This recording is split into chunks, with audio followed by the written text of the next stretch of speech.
నమస్కారం అండి, ప్యారడీ గురుస్వామి గారు. ఎలా ఉన్నారు? నమస్తే అండి, బాగున్నాను. ఈ ప్యారడీ గురించి నేను అడగాలనుకుంటున్నాను. ఏదైనా ఒక ప్యారడీ వినిపిస్తారా? మొదటిసారి ముద్దు పెడితే ఎలాగుంటది, అబ్బబ్బో భలేగుంటది. ఆ పాటకు నేను అప్పుడు ప్యారడీ రాశాను. హైదరాబాదు ఆటో ఎక్కితే ఎలాగుంటది, అబ్బబ్బో అదిరిపోతది. గల్లి గల్లి తిరిగిపోతే ఎలాగుంటది, మీటర్ పెరిగిపోతది. రైటో అంటూ ఆటో ఎక్కితే ఎలాగుంటది, బడ్జెట్ బస్ స్టాండ్ అవుతుంది.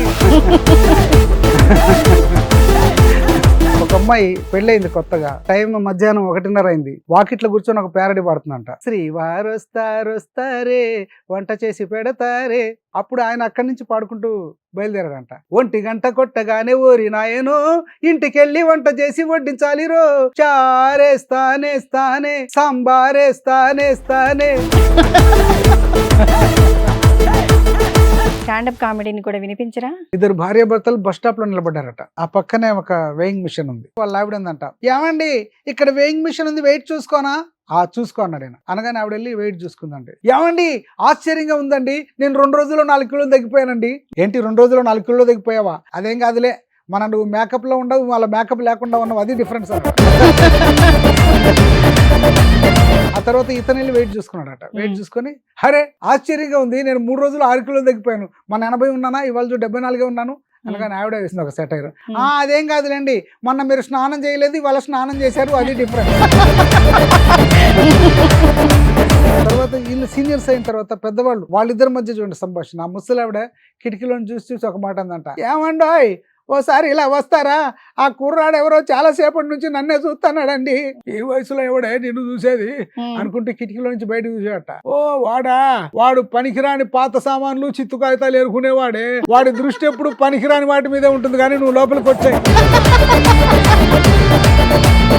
నమస్కారం అండి, ప్యారడీ గురుస్వామి గారు. ఎలా ఉన్నారు? నమస్తే అండి, బాగున్నాను. మీరు ఎలా ఉన్నారు? నేను సూపర్ అండి, బిందాస్ ఆల్వేస్. రాతికి ఎలా ఉంది, కనపడుతుందా మీకు? సూపర్. మా అమెరికాలో ప్రవాస భారతీయులందరినీ కూడాను మీ టాలెంట్ తోటి మమ్మల్ని ముంచెత్తిచ్చారు. మీ టాలెంట్ తోటి మళ్ళీ మేము ఇక్కడికి కూడా పరిగెత్తుకుంటూ వచ్చాం, 7 సంవత్సరాలు దాటి. వినాలనిపిస్తుంది.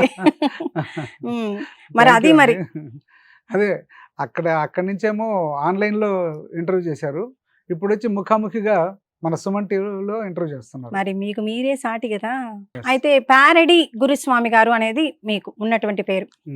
ప్యారడీ అనేది అసలు ఎలా వచ్చిందండి? అంటే నేను ప్యారడీ పాటలు పాడతాను కాబట్టి నన్ను ప్యారడీ గురుస్వామి అంటారనమాట. ప్యారడీ అంటే ఒక వ్యంగ్య సాహిత్యాన్ని వ్యంగ్యంగా సెటైరికల్గా పాడడమే ప్యారడీ.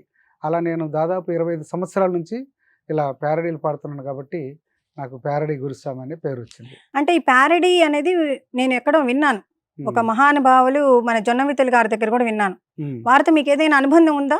ఉందండి. చెప్పండి. జొన్నవిత్తుల గారు కూడా ఆయన సినిమాల్లో ప్యారడీలు రాస్తారు, కానీ నేనేంటంటే నేను సినిమా పాటలకు ప్యారడీలు రాస్తూ ఒక స్టేజ్ షోలు ఇస్తూ గంటల తరబడి ప్యారడీతో నేను ఎంటర్టైన్ చేస్తూ ఉంటాను.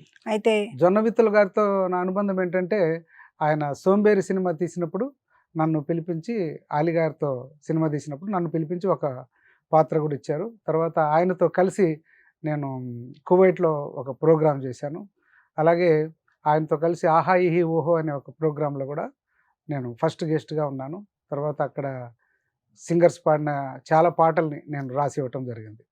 జొన్నవిత్తుల గారి గురించి ఇంకా మీ యొక్క అభిప్రాయాలన్నీ తెలుసుకునే ముందుగా ఇంకా కొంచెం మీ ప్యారడీ గురించి నేను అడగాలనుకుంటున్నాను. ఏదైనా ఒక ప్యారడీ వినిపిస్తారా?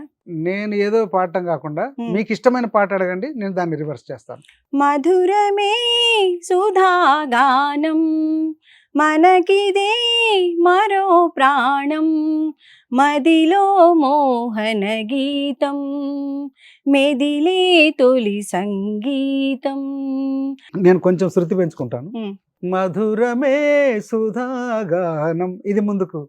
మెరధుమా దసూనంగా దేకిన మారుమాణం లోది మానహము తంగి లేది మేలితో తంగీసం మెరధుమా దసూగంరా. వావ్.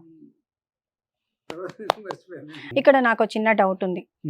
ఊహించే తరమే కాదు, అసలు ఇలా రివర్స్లో పాడడం అనేది ఈ ఆలోచన మీకు ఎందుకు వచ్చింది? అంటే నేను ఎప్పుడు ఏదో ఒకటి కొత్తదనం గురించి ఆలోచిస్తుంటానండి.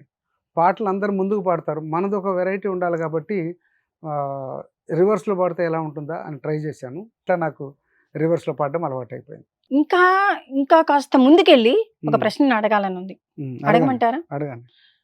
ఎవ్వరు ఊహించనిది, ఉమ్, సరికొత్తగా ఎవ్వరు పాడలేంది, ఉమ్. ఇప్పటి వరకు ఎవరు పాడలేంది మీరు పాడితే వినాలని ఉంది. రివర్స్లోనా? ఉమ్. ఈ మధ్యకాలంలో వచ్చిన పాటల్లో ఈ పాట చాలా క్లిష్టమైన పాట. దీన్ని మీకు ముందుకు పాడి వినిపిస్తాను, తర్వాత దాన్ని రివర్స్లో పాడతాను.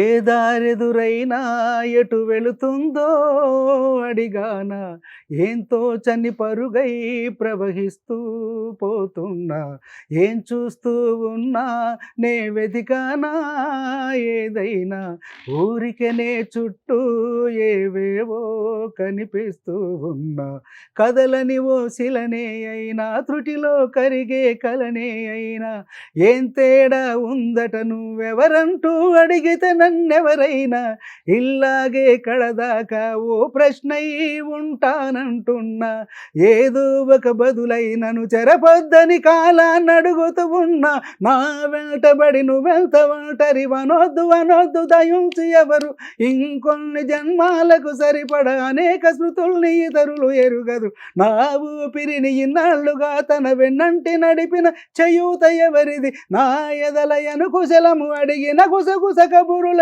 గుమగుమలెవరివి. అల్టిమేట్ అండి. ఎప్పుడో బాలసుబ్రహ్మణ్యం గారు ఒక ఊపిరి బిగబెట్టి ఒక పాట పాడారు. మళ్ళీ ఇక్కడ నా కళ్ళ ముందు సుమన్ టీవీ తరపున వినేటటువంటి అదృష్టం, ప్రేక్షకులు కూడాను చాలా అదృష్టవంతులనే చెప్పాలి. అసలు ఈ పాట ముందుకు పాడడమే చాలా కష్టం, చాలా కష్టమైన పాట అండి. ఈ పాటని మీరు రివర్స్ లో పాడితే వినాలని ఉంది.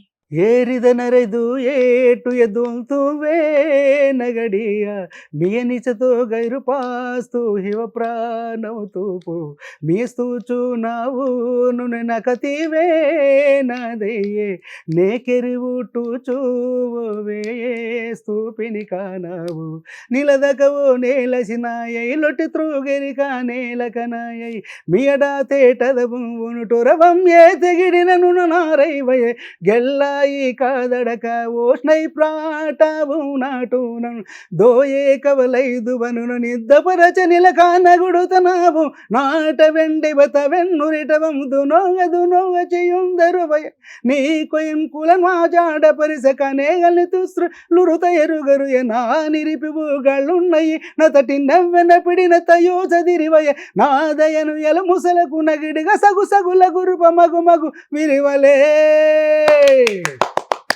హ్యాట్స్ ఆఫ్ టు యు అండి. మీకు మీరే మాకు మేమే.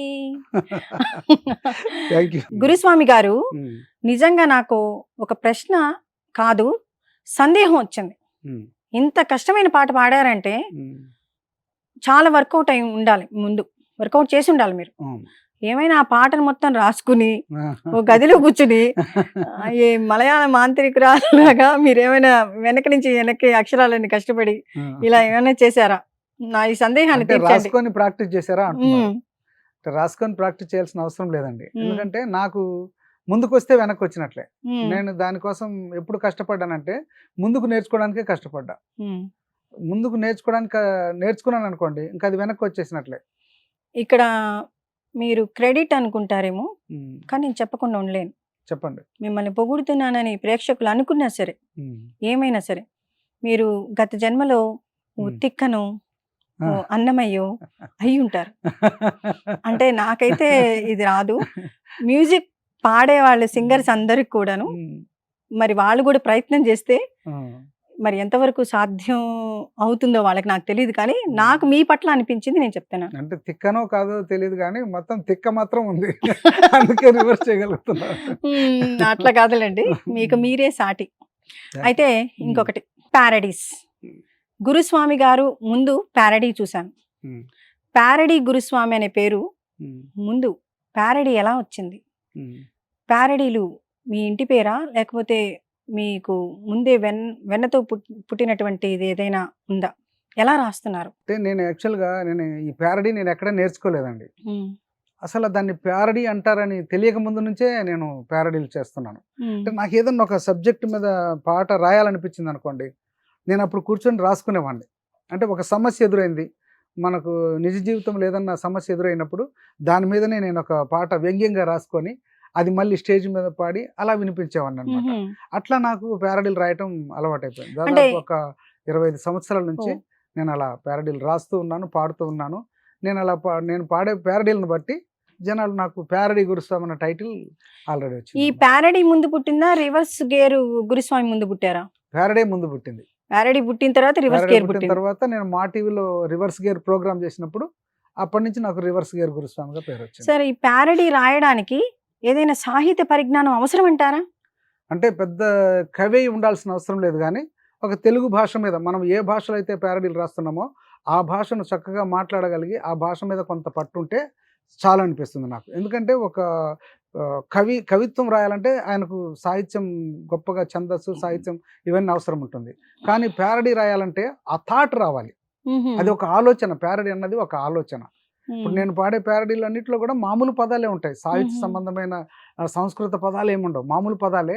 ఆ మామూలు పదాలతోటి నాలో ఉన్న ఆలోచనలు బయట పెడతాను, అదే ప్యారడీ అవుతుంది. వావ్! ఇవి వింటూ ఉంటే నేను కూడా ఎక్కడో నాకు ప్యారడీలు రాసేసేద్దాం, ఇంటికి వెళ్ళంగానే కూర్చుని ప్యారడీలు రాసేద్దాం అనుకుంటున్నాను. మరి ట్యూషన్ ఏమైనా పెడతారా? ట్యూషన్ ఏం లేదు, మీకు ఇక్కడే నేర్పించేస్తా, నేర్చుకోండి. ఓకే, అయితే నాకు ప్యారడీ వినిపించండి. జనరల్గా ఒకటి వినిపించండి. ప్యారడీలు ఎలా ఉంటాయంటే కొన్ని మేము కామెడీ కోసం రాసుకుంటాం, కొన్ని ఏంటంటే ఏదన్నా సందేశం ఇవ్వడానికి రాస్తాం. అలా 2 రకాలుగా ప్యారడీలు రాస్తూ ఉంటాను అనమాట. కొన్ని నవ్వు వస్తుంది, అలాగే దాంట్లో సందేశం కూడా ఉంటుంది అనమాట. అట్లా కొన్ని ప్యారడీలు ఉన్నాయి నా దగ్గర, మీకు ఒకటి వినిపిస్తాను. ఇప్పుడు నేను ఈ హైదరాబాద్కి వచ్చిన కొత్తల్లో ఈ ఆటో వాళ్ళతోటి, బస్సులతోటి, ఈ ట్రైన్ తోటి ఈ పడ్డ ఇబ్బందులన్నీ కూడా అప్పట్లో నేను ప్యారడీలుగా రాసుకున్నాను. అలాగే ఎక్కడికన్నా వెళ్తే లంచం అడిగారు అనుకోండి, వాళ్ళ మీద ఒక ప్యారడీ. అంటే మీకు ఏమైనా కక్ష ఉందేమో, లంచం అడుగుతున్నారు కాబట్టి వీళ్ళ మీద రాద్దామని. అది సామాజిక బాధ్యత అది. ఓకే, అర్థమైందా? ఫర్ ఎగ్జాంపుల్ ఒక ఆటో ఉంది అనుకోండి, ఆటో వాళ్ళు అప్పుడు మీటర్ మీద వచ్చేవాళ్ళు కాదు, ఇప్పుడు అసలు రావట్లేదు అనుకోండి. అప్పట్లో ఏంటంటే మీటర్ మీదనే ఆటో, అయితే మీటర్ మీద రావట్లేదు రానంటాడు, ఏవో తలనొప్పులు పెడుతుంటాడు.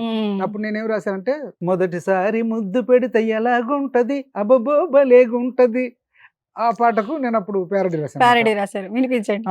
హైదరాబాదు ఆటో ఎక్కితే ఎలాగుంటది అబ్బబ్బో అదిరిపోతది, గల్లి గల్లి తిరిగిపోతే ఎలాగుంటది మీటరు పెరిగిపోతది, హైదరాబాదు రూటు ఎన్ని బస్సులు ఉన్నా లోటు, నడిచి వెళితే లేటు అదో పనికి రాని ఫీటు, రైటో అంటూ ఆటో ఎక్కితే ఎలాగుంటది బడ్జెట్ బస్టాండ్ అవుతుంది, ఎలాగుంటది కొంప కొలేరవుతుంది, హైదరాబాదు ఆటో ఎక్కితే ఎలాగుంటది అబ్బబ్బో అదిరిపోతది, గల్లి గల్లి తిరిగిపోతే ఎలాగుంటది మీటరు పెరిగిపోతది. ఇక్కడ ప్రేమలో మునిగి తేలిన వాళ్ళ కోసం రాసినట్టుగా అనిపిస్తుంది. కొంచెం ఆ కష్టాలు అవన్నీ కూడా బయటకు కనపడుతున్నాయి. మీటర్ ఛార్జీలు ఏదో పూర్వానుభవాలు కూడా మాకు వెలికి అట్లా వస్తున్నాయి. సరే, వస్తున్నాయండి, లాగుతాం మేము. సరే, ఇంకోటి కూడా అంటే మీరు టెలిఫోన్ మీద కూడా కుక్క మీద చాలా ఊహించలేను. అంటే మన బ్లూ క్రాస్ అమలా గారు మా యానిమల్స్ కోసం నిజంగా చాలా కృషి చేస్తూ ఉన్నారు. ఆర్జీవి గారు కూడాను బాగా స్పందించారు ఆయన పాపం. అంటే ఇట్లాంటి వాళ్ళందరూ స్పందన విన్న తర్వాత కుక్కల మీద మీరేమైనా రాశారా? చాలా రాశాను నేను కుక్కల గురించి. అంటే మీకు ఒక పాట వినిపిస్తుంది. కుక్కలు 2 రకాలండి, ఒకటి వీధి కుక్కలు, 2 పెంపుడు కుక్కలు. అయితే పెంపుడు కుక్కలు హ్యాపీగానే ఉన్నాయి, కానీ వీధి కుక్కల గురించి రాస్తే ఎలా ఉంటుంది? ముద్దబంతి నవ్వులో మూగ భాషలు, మూసి ఉన్న రెప్పలపై ప్రేమ లేఖలు, ఈ పాటకు ప్యారడీ అనమాట. వీధి కుక్క బ్రతుకులో ఎంత విషాదం, సీమ కుక్కకెందుకో రాణివాసం, వీధి కుక్క బ్రతుకులో ఎంత విషాదం, ఏ కుక్క కరిచిన మందు ఒక్కటే, ఏ కుక్క కరిచిన మందు ఒక్కటే, బొడ్డు చుట్టూ సూదులు పొడి పీల్చుటే, వీధి కుక్క బ్రతుకులో ఎంత విషాదం. భౌ భౌమని మురిగితే వీధి కుక్కలు నడ్డి విరగబాదేరు బాటసారులు. హా హా హా. నమో నమః. ఇంత అద్భుతమైనటువంటి ఈ parodies లోనే ఇంకొక చిన్న సెగ్మెంట్ అడగనా? అడగండి. ఓకే. నాకు ఒక ఇందాకైతే మీరు విషాదంలో అడిగారు, అన్ని పాడేశారు. ఒక కామెడీ వర్షన్లో నాకు బ్రహ్మానందం గారు అంటే చాలా ఇష్టం. మరి కామెడీ మీద కూడా ఏమైనా మీరు ప్రయోగం చేశారా? అంటే నేను ఈ పాటల్లోనే ఇప్పుడు మనం ఒక మెసేజ్ ఓరియంటెడ్గా పాడినా కూడా అండర్ కరెంట్ కొంత కామెడీ ఉంటుంది, కొంత సెటైర్ ఉంటుంది. అట్లాగే కొన్ని ప్యారడీలు సరదాగా సెటైర్ కోసం, సరదాగా నవ్వుకోవడానికి కూడా ఎంటర్టైన్మెంట్ కోసం రాసుకున్నవి ఉంటాయి అన్నమాట. అందులో ఒకటి చిన్న పల్లవి వినిపిస్తాను. ఒక కొందరు అమ్మాయిలు ఉంటారండి, పెళ్లి కాకముందు మామూలు సినిమా పాటలు పాడుతుంటారు, పెళ్ళి అవ్వగానే పాట మార్చేసి ప్యారడీ పాడుతుంటారు. ఏంటి మా మీదకే వస్తున్నారు యుద్ధానికి? అమ్మాయిలు ఉంటారండి. ఎలా ఉంటారో చూడండి, చెప్తాను. పాడండి. పెళ్లి కాకముందు పాడుతుందట. పచ్చబొట్టేసిన పిల్లగాడా నీతో పచ్చి ప్రాయాలనే పంచుకుంటానురా, జంట కట్టేసిన తుంటరోడా నీతో కొంటె తంటాలని తెచ్చుకుంటాదోరా అని పాడుతుందట. ఓకే, చాలా బాగుంది. చాలా బాగుంది కదా. పాడుతుంటే అబ్బాయి మురిసిపోయాడు, అరే ఇంతకంటే మంచి భార్య నాకు ఎక్కడ దొరుకుతుందని చెప్పేసి ఆ అమ్మాయి మెడలో 3 ముళ్ళు వేసాట. పెళ్లి చేసుకున్నాడు. పెళ్లి చేసుకోగానే మరుసటి రోజే పాట మార్చేసి ప్యారడీ పాడడం మొదలు పెట్టిందట. ఓహో, ఏం పాడుతుంది చూడండి. తాళి కట్టేసిన పిల్లగాడా నీకు పెళ్ళమంటే ఏంటో చూపెడతానురా, 3 ముళ్ళేసిన తుంటరోడా నీకు నరకం అంటే ఏంటో తెలియజేస్తానురా అనగానే అబ్బాయి కూడా ఒప్పేసుకున్నట్ట.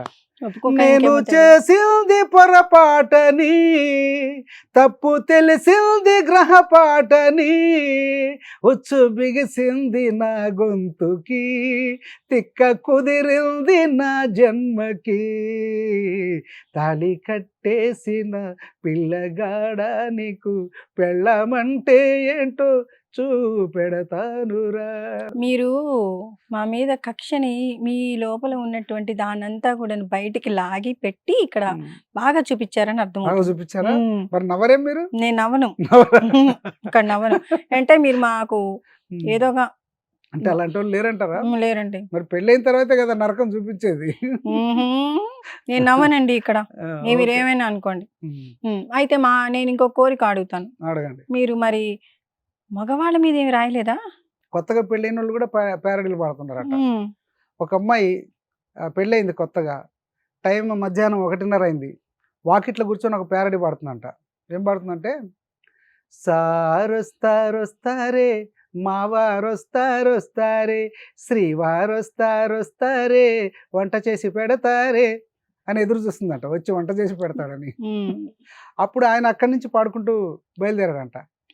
1 గంట కొట్టగానే ఓరి నాయనో, ఇంటికెళ్ళి వంట చేసి వడ్డించాలిరో, చారేస్తానేస్తానే సాంబారేస్తానేస్తానే, అంట్లు దోమి పెట్టమంటే అగచాట్లురో, బట్టలన్నీ ఉతకమంటే ఎట్టాగరో అనగానే ఈవిడందంట, వెంటబడి లవ్వు చేసినవు గదా, వంట చేసి పెట్టకుంటే తప్పు గదా, చాలు చాలు సోదా కిచెన్లోకి పద, ఆకలైతే ఉందిరా, సారొచ్చారొచ్చారే మావారొచ్చారొచ్చారే, శ్రీవారొచ్చారొచ్చారే వంట చేసి పెడతారే.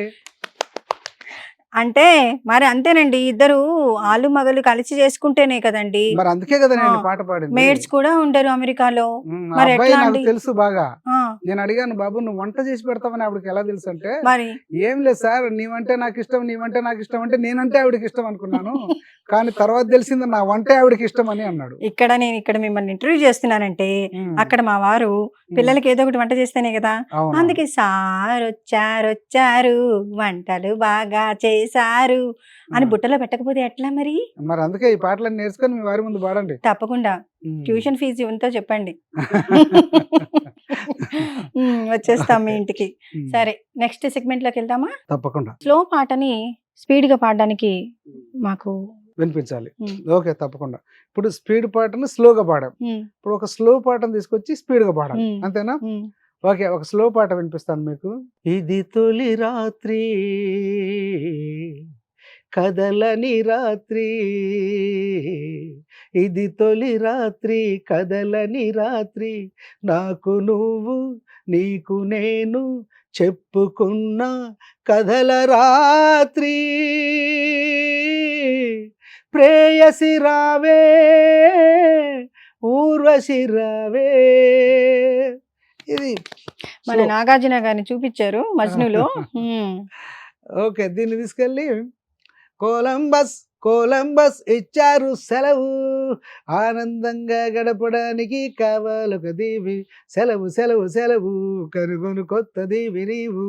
ఇలాంటి పాటలు మా పాడతా ఉంటారు. అమెరికాకే వేస్తున్నారు లంగరు. ఆ, ఉమ్, ఇది తొలి రాత్రి కదలని రాత్రి, నువ్వు నాకు నేను నీకు చెప్పుకున్న కదల రాత్రి, ఊర్వశి రావే రావే రావే రావే రావే ప్రేయసి రావే, ఇది తొలి రాత్రి కదలని రాత్రి, నువ్వు నాకు నేను నీకు చెప్పుకున్న కదల రాత్రి, ఊర్వశి రావే. వామ్మో. మీరేమో అనుకున్నాను కానీ నేను స్లో పాటని స్పీడ్గా, స్పీడ్ పాటని స్లోగా అంటే మాకు నాగార్జున గారిని చూపించి మాకు అద్భుతంగా చూపించారు. సూపర్. మరి ఇంకా నెక్స్ట్ వెళ్తే మనకి స్టాండప్ కామెడీలో మీకు మీరే మరి సాటి, మరి స్టాండప్ కామెడీని కూడా వినిపించరా? ఇద్దరు భార్యాభర్తల గురించి చెప్తాను. ఇద్దరు భార్యాభర్తలు బస్ స్టాప్లో నిలబడ్డారట. బస్ స్టాప్లో నిలబడితే ఆ పక్కనే ఒక వేయింగ్ మిషన్ ఉంది. వేయింగ్ మిషన్ ఉంటే వాళ్ళ ఆవిడ ఉందంట, ఏమండి ఇక్కడ వేయింగ్ మిషన్ ఉంది, వెయిట్ చూసుకోనా? చూసుకో అన్నాడు ఆయన. అనగానే ఆవిడ వెళ్ళి వెయిట్ చూసుకుందండి. ఈ మధ్యకాలం మనం చూస్తున్నాం, ఎక్కడ చూసినా కల్తీ food, fast food, junk food ఇదంతా ఉంటుంది. తినటం వల్ల లావు ఎక్కిపోతుంటారు. ఆ తర్వాత ప్రతిరోజు వెయిట్ చూసుకుంటుంటారు, ఒక 1/2 కిలో తగ్గానా లేదా అని. అయితే ఆవిడ వెళ్ళి వెయిట్ చూసుకుందనమాట. వెయిట్ చూసుకోగానండి, ఏమండి ఆశ్చర్యంగా ఉందండి, నేను 2 రోజుల్లో 4 కిలోలు తగ్గిపోయానండి. మంచిదేగా. ఏంటి 2 రోజుల్లో 4 కిలోలు తగ్గిపోయావా? అవునండి, మొన్న 70 ఉన్నానా, ఇవాళ నుండి 66 కిలోలే ఉన్నాను. అనగానే మనోడు ఒక సెటైర్ వేసాట, ఏంటి 2 రోజుల్లో 4 కిలోలు తగ్గిపోయావా? అదేం కాదులే, నువ్వు మేకప్లో ఉండవు, వాళ్ళ మేకప్ లేకుండా ఉన్నావు, అది డిఫరెన్స్ అన్నాడు. ఆ తర్వాత ఇతను వెళ్ళి వెయిట్ చూసుకున్నాడట. వెయిట్ చూసుకొని, అరే ఆశ్చర్యంగా ఉంది, నేను 3 రోజులు 6 కిలోలు తగ్గిపోయాను, మన 80 ఉన్నానా, ఇవాళ 74 ఉన్నాను. అనగానే ఆవిడ వేసింది ఒక సెటైర్, అదేం కాదులేండి, మొన్న మీరు స్నానం చేయలేదు, ఇవాళ స్నానం చేశారు, అది డిఫరెన్స్. తర్వాత వీళ్ళు సీనియర్స్ అయిన తర్వాత పెద్దవాళ్ళు, వాళ్ళిద్దరి మధ్య చూడండి సంభాషణ. ఆ ముసలావిడ కిటికీలో చూసి ఒక మాట అందంట, ఏమండోయ్ ఓసారి ఇలా వస్తారా, ఆ కుర్రాడు ఎవరో చాలాసేపటి నుంచి నన్నే చూస్తున్నాడండి. అనగానే ఈ ముసలాయన వచ్చాడు, ఈ వయసులో ఎవడే నిన్ను చూసేది అనుకుంటే కిటికీలో నుంచి బయటకు చూసాడట. ఓ వాడు పనికిరాని పాత సామాన్లు, చిత్తు కాగితాలు ఎరుకునేవాడే, వాడి దృష్టి ఎప్పుడు పనికిరాని వాటి మీదే ఉంటుంది, కానీ నువ్వు లోపలికి వచ్చాయి. సూపర్ అండి. అంటే అనగానే బామ్మగారు ఒక సెటర్ వేసిందంట, ఏమండాయ్ మీకు ఆ విషయం తెలుసా, మున్సిపాలిటీ వాళ్ళు వచ్చి పిచ్చి కుక్కల్ని, గజ్జి కుక్కల్ని పట్టుకెళ్ళిపోతున్నారంట. అయితే నన్నేం చేయమంటావు, ఎందుకైనా మంచిది మీరు బయటికి వెళ్ళమాకండి. నేను యాక్చువల్గా బన్నీ ఉన్నాడు కదా, శృతి హాసన్ టైపు, ఆ సినిమాలో ఎక్కువ నవ్వను, కానీ లోపలే అన్ని ఎమోషన్స్ ఉంటాయి. చాలా సార్లు బయటకే నవ్వారు. ఏమో అండి, మీరు ఈ రోజు నన్ను నవ్వించారు. సుమన్ టీవీకి వచ్చిన వేళ విశేషం ఏమో కానీ గురుస్వామి గారు నన్ను నవ్వించకుండా పంపించరేమో అని, అంటే నేను నవ్వకుండా పోతాను అనుకున్నాను. ఏముందిలే వెళ్తున్నాము, ఆయన ఏదో స్టాండప్ కామెడీ అంటారు, నేనేమి నవ్వను, మన సంగతి మనకి తెలుసు కదా అనుకున్నా. ఒక ముసలాయన ఇలాగే వాళ్ళ ఆవిడని పిలుస్తున్నట్ట, బేబీ, స్వీటీ, బంగారం, చిట్టి, కన్నా ఇలా పిలుస్తుంటే ఆ కాలనీ వాళ్ళందరూ ఆశ్చర్యపోయారంట. మనం పెళ్ళైన 4 రోజులకే కొట్లాడుకొని దెబ్బలాడుకొని విడాకుల కోసం పరిగెడుతున్నాము, వీళ్ళు చూడు ఇంత ముసలి వాళ్ళైనా ఎంత ప్రేమ, ఎంత ఆప్యాయత, ఎంత అనురాగం అని చెప్పేసి ఆయన దగ్గరికి వెళ్ళి అడిగారట, సీక్రెట్ ఏంటని.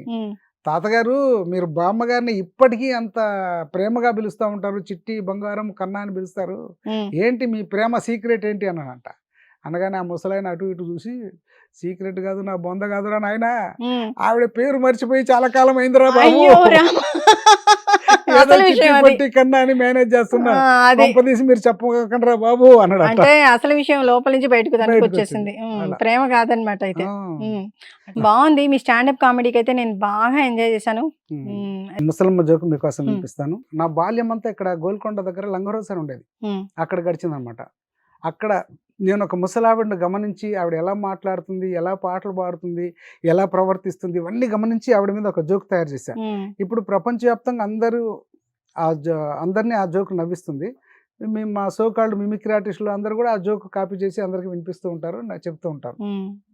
అయితే అది ఎలా ఉంటుందంటే, ఆ ఆయన బ్రతుకున్నప్పుడు ఆ ముసలావిడ ఒక రకంగా పాటలు పాడేది, చనిపోయిన తర్వాత ఇంకో రకంగా పాటలు పాడడం మొదలెట్టింది. బ్రతుకున్నప్పుడు ఎలా పాడేదంటే, రాగి చెట్టు ఎక్కుతాడు రాగాలు దిత్తాడు రోగమన్న వచ్చి సావడమ్మాయిని రాగాల మీద మన్నువయ్యా, ఎద్దోలే తింటాడు ముద్దోలే వంటాడు సొమ్మ రోగం వచ్చి సావడమ్మ ఈని సొంకి ముఖం మీద మన్నువయ్యా, ఈని సొట్ట ముఖం మీద మన్నువయ్యా, ఈ పాడుగాను. ఇది తెలంగాణ లాంగ్వేజ్ లో యాక్సెంట్ లో ఉంది కదా, Accent లో accent is Yes. Entirely different. ఈమె ఏమంటూ మన్నుపోయేందు 1 ఫైన్ టైం ముసలాయన బకెట్ దన్నేసి డిష్ అని పైకి వెళ్ళిపోయాడు. ఓ ఆ తర్వాత చాలా కాలానికి హెవీ ట్రాఫిక్ లోంచి నడుచుకుంటూ వెళ్తుంది, పాట పాడుతుంది. కానీ పాట మారిపోయింది.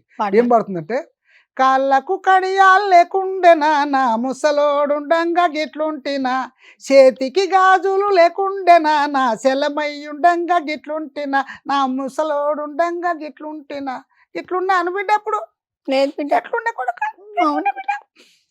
తనలో తను మాట్లాడుకుంటాను. అవునండి. ఆ పక్కనున్న ట్రాఫిక్ కానిస్టేబుల్ చూశాడు, ఈవిడికి ఎక్కడ యాక్సిడెంట్ అవుతుందని చెప్పేసి ఆయన అక్కడి నుంచి గట్టిగా విజిలేయటం మొదలెట్టాడంట. విజిలేస్తుంటే చూడకుండా వెళ్ళిపోతుంది ఆవిడ. ఈయన కోపం వచ్చింది, అరే ఏమ్మా కనీసం విజిలేస్తే తిరిగి చూసేయడం లేదా, పోవుడేనా? ఏంది బిడ్డ ఏమంటున్నావు? విజిలేస్తే తిరిగి చూసేయడం లేదా, పోవుడేనా? గట్ల నా బిడ్డ, విజిలేస్తే తిరిగి చూసే వయసు ఆ కొడుక నాది, చిన్న పెద్ద లేకుండా నాకు విజిలేస్తావు పిల్లగా అని చెప్పేసి ఈయన తిట్టేసిందండి. తిట్టేసి మెల్లగా బస్ స్టాప్కి వచ్చింది. బస్ స్టాప్కి వస్తే అక్కడ మన బాబాయ్ ఒక ఆయన 4 పెగ్గులు బిగించి రెడీగా ఉన్నాడు. అక్కడ వచ్చేపోయి ఆటోలను బలకరిస్తున్నాడు ఆయన, ఆటో ఆటో. అంతలో ఒక ఆటో వాడు వచ్చాడు, ఏం సార్ ఎక్కడికన్నా పోవాలన్నా? అరే ఆటో ఆటో. వీడు ఆటో అంటున్నాడా హాటో అంటున్నాడా, ఆటో వాడికి పెద్ద కన్ఫ్యూజన్. అంతలో ఈ ముసలావిడ అక్కడ రాగానే ఒక డబుల్ డెక్కర్ బస్సు వచ్చిందంట, బస్సు మీద బస్సు. ఈవిడ వెళ్ళి అతన్ని ఎంక్వైరీ చేస్తుంది, ఓ బిడ్డ ఓ పిల్లగా ఈ బస్సు ఏడికి పోతుంది కొడక?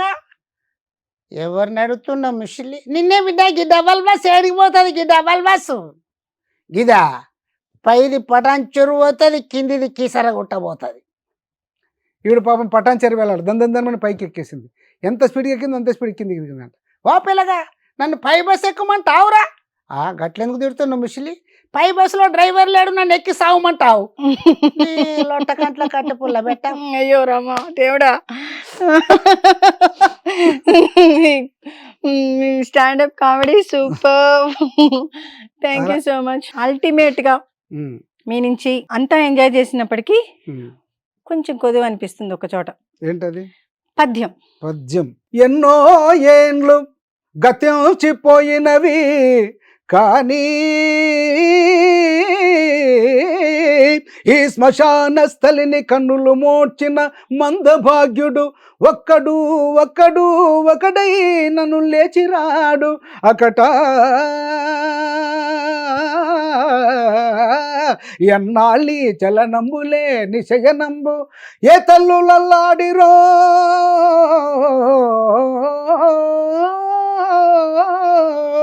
ఏ తల్లులల్లాడి అల్లాడి అల్లాడిరో.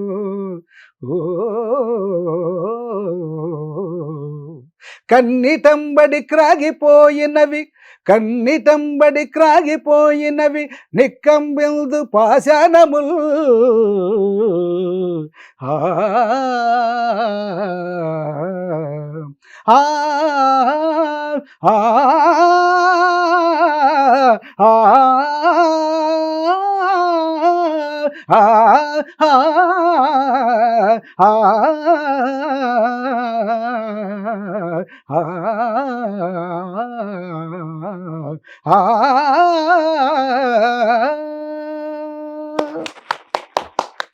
మీకు అవార్డ్స్ అంటే నేను ఇస్తాను.